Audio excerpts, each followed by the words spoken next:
Rabu 24 April 2024, Prabowo Subianto Gibran Rakabuming Raka ditetapkan menjadi presiden dan wakil presiden terpilih oleh Komisi Pemilihan Umum.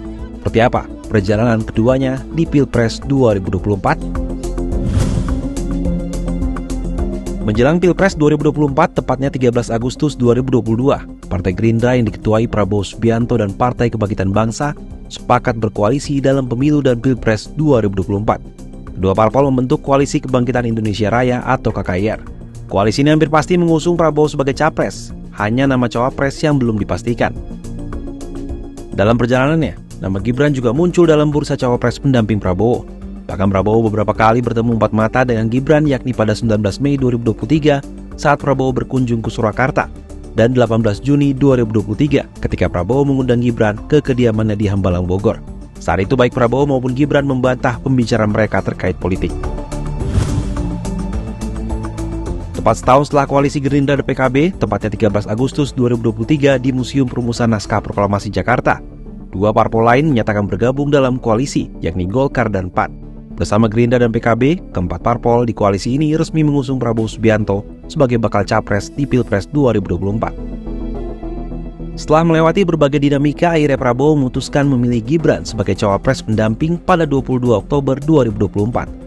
Keduanya pun mendaftar ke KPU pada 25 Oktober 2024 dengan diusung 9 partai politik, yakni Gerindra, Golkar, Demokrat, PAN, PBB, Gelora, PSI, Prima, dan Garuda.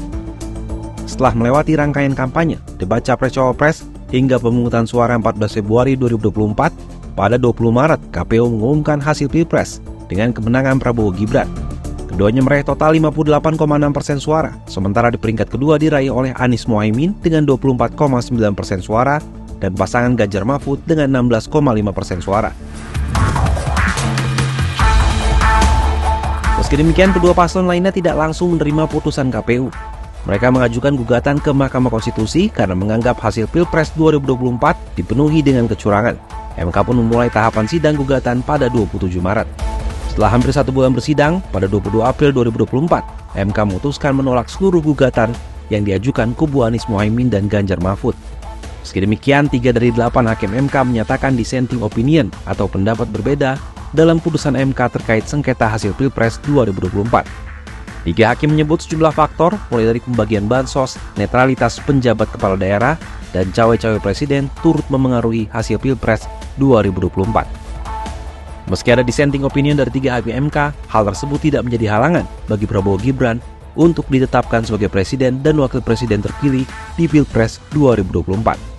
Tugas dan tanggung jawab berat pun menanti keduanya untuk bisa memimpin Indonesia 5 tahun mendatang, terutama setelah pelantikan 20 Oktober 2024 mendatang.